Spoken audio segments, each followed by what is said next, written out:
So that's it. We have all the specs about the Canon R5, and I'm going to give you some details that you might have missed. Like, there is a USB-C connector on that camera, and you can power your camera with that connector.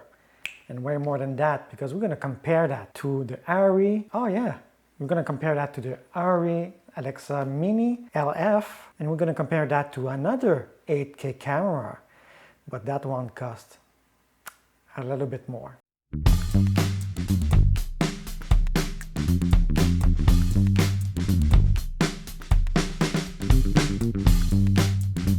So let's go with the specs, and really quick, because I want to talk about the other stuff, right? That I'm gonna put here in a super fancy menu. There's 29 languages. Okay, I knew that you didn't want to hear about that. So full frame, 45 megapixel, which is gonna be awesome for photography.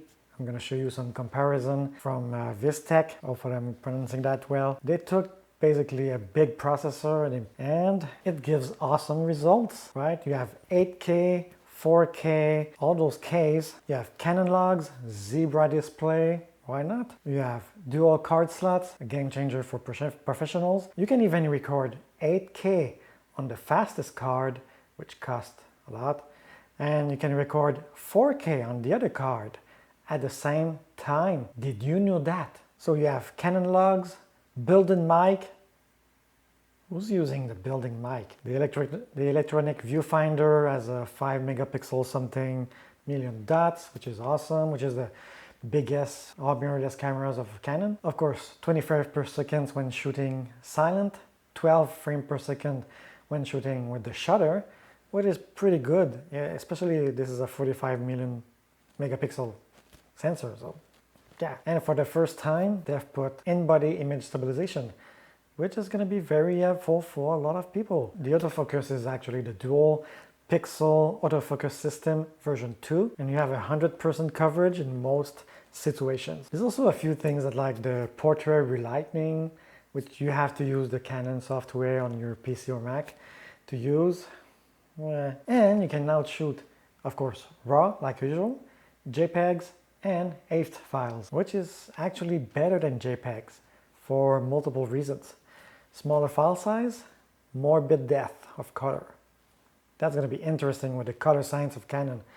Can't wait to try that. Now it's written that there's an Ethernet port, but I believe this is only with a special accessory that you add to the camera, so you have to buy an additional module. There's also time-lapse movie, which is pretty cool. You can time-lapse in 4K.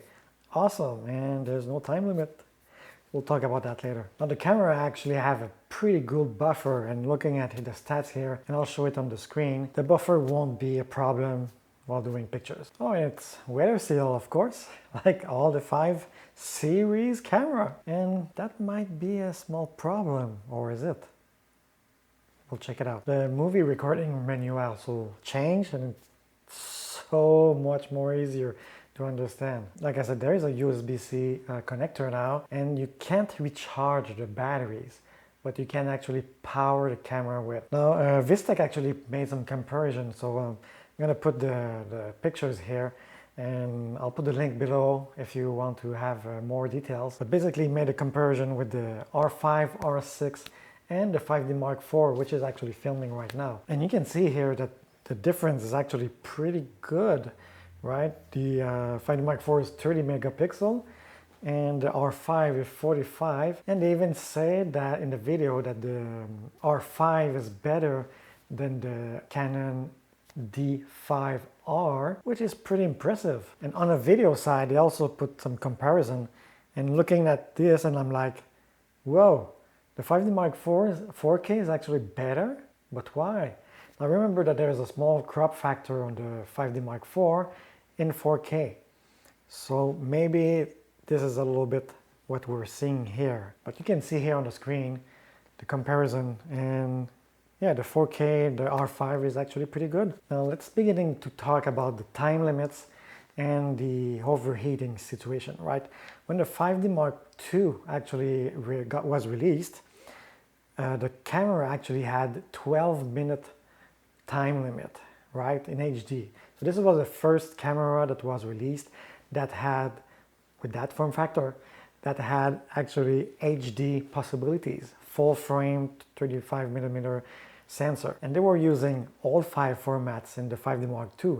So when the file was beginning to be, when it was at 4 gig, it would just stop. So that was 12 minutes in full HD at the time. And that didn't stop Vincent Larivière of doing an awesome job. And plenty of people used the camera for making movies or part of movies, and that actually worked pretty well. And we're seeing about the same situation here. There's 2 challenges for future cameras. Now don't get me wrong here, on the R5, Canon put all their technologies, well, almost everything, into that size, format, factor camera body, right? So it's weather sealed, no water comes in, but no heats come out. Well, not in a direct way, compared to the others, which we will compare a little bit later. So overheating will be a problem if you push the camera. In their test, Canon actually released their information wide open, and they said in a temperature room of, I think it's 23 Celsius, I'll put the conversion here, you can record for about 20 minutes, and after that you'll have to stop when you're filming in 8K RAW. And then you need to stop and restart it after, but you don't have another 20 minutes. You have a little bit less, right? On the other hand, when people are doing full productions videos, they usually don't have just one camera, right? They have multiple cameras. And that's actually also a little problem with the Red 8K. So we're gonna talk about that a little bit later. So whenever you want to use that camera, are you going to really use the 8K for making interviews? Come on, no. Why would you do that? After that, your computer has to digest all that, remember that. And on Canon cameras for now, on the EOS series, there is a limit of 30 minutes, right? 29 minutes, 59 seconds. I believe they're still a little bit in the past and they did not have the time to update themselves, because the reason for that 30 minutes is actually a law in Europe.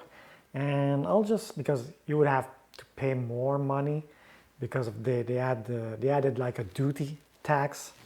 And I'll just link a video below if you want to hear about it, but that law actually was removed at the end of 2018. But since the R5 was actually developed before, a little bit before the law was removed, maybe they just cut it back.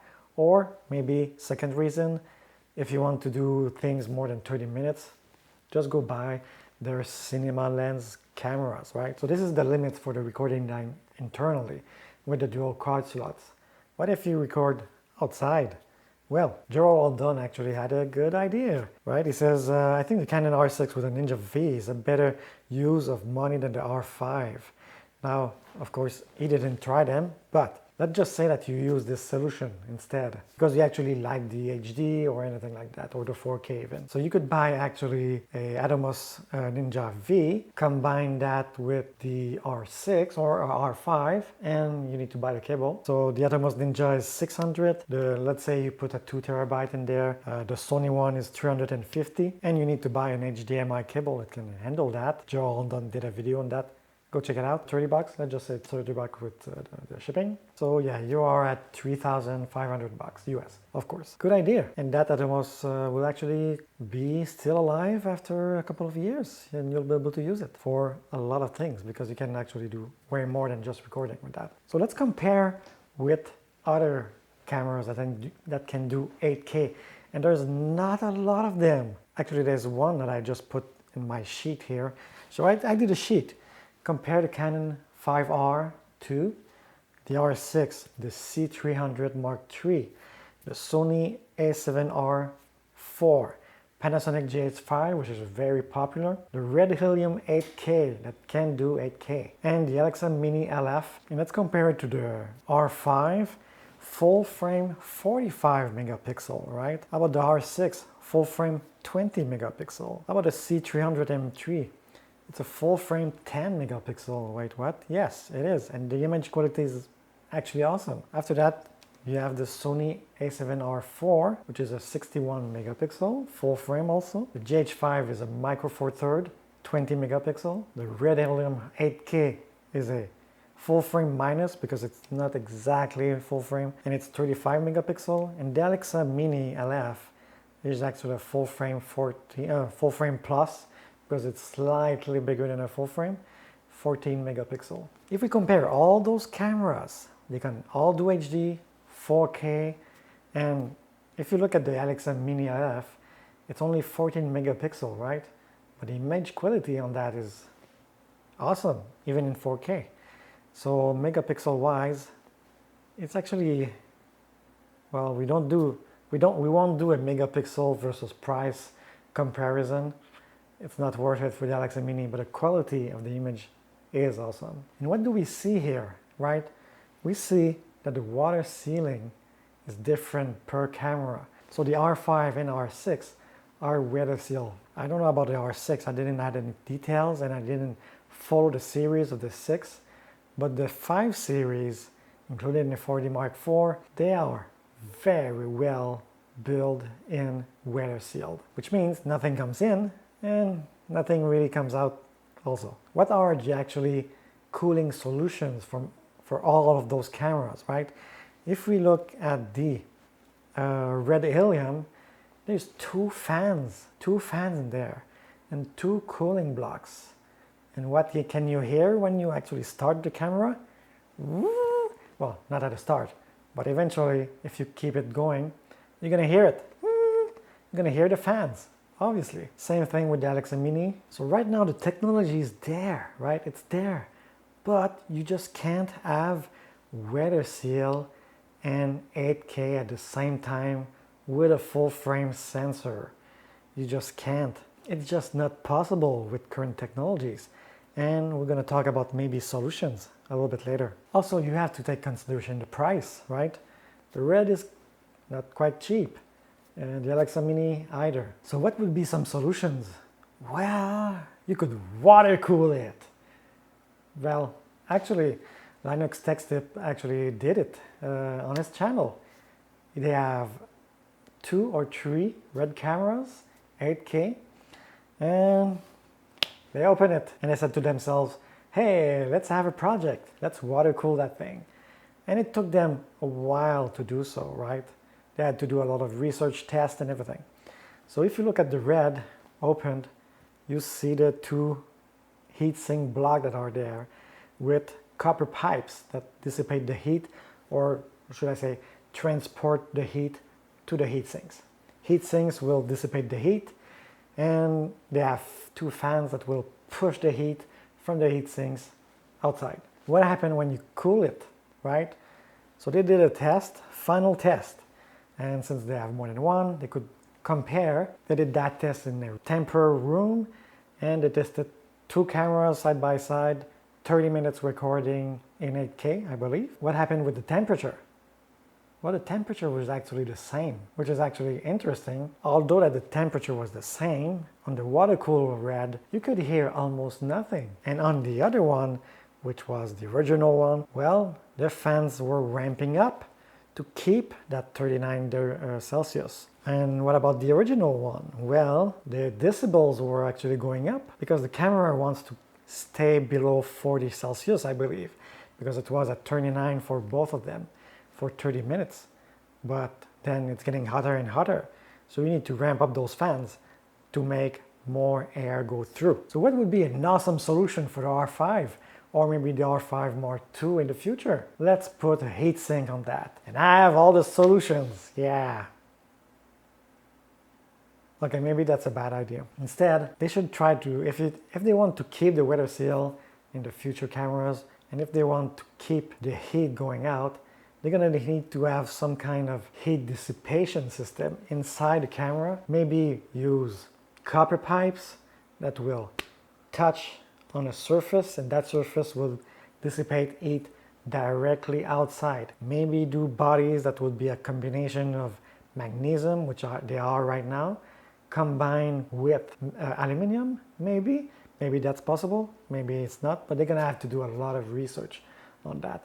And maybe, for example, put aluminum where I put the gray area on this picture, and well, I actually try to put aluminum everywhere where your fingers are not, because that heat going out will be hot to the touch, right? And what about the bottom? Well, you have all that space that could be used, and this could be also heat dissipation. So the camera is actually in pre-order, but guess what? It's coming soon into the hands of your favorite YouTubers.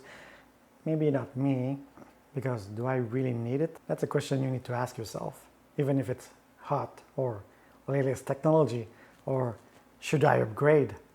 Well, you can wait, actually. Pretty sure that a couple of those YouTubers will test the heat, right? I have two in my head right now. Max Hervey, I think he does a lot of overheating tests. He tested the Sony cameras, and the Sony cameras actually got better with heat dissipation or heat technique to make the cameras film longer with time. And maybe also Potato Jet, right? He has this little oven which you crank up the temperature and he can film with his camera. So that's going to be interesting to know, and I'm pretty sure that he's going to buy or rent one, right? You can also rent it. Even if you are a filmmaker, you can rent one and test it as you wish to see if it's going to fit your needs, right? You don't need to actually jump on it and buy it right now, yeah! No. If you like that kind of video, guys, well, subscribe for more. Hit that thumb button if you like the video, and in the links below I've put Vistech, all his tests, and he did a lot more of tests, so you can actually compare and see with the other cameras. And he actually also tested the IBIS with a lens that has IBIS.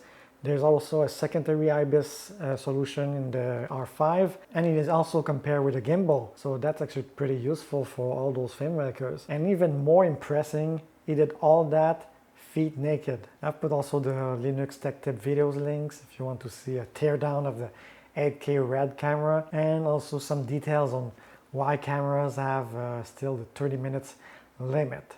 So on that note, guys, see you later. And when the I need to do it again. And he compared also with so I'm gonna try to film everything in one go. That's gonna be funny.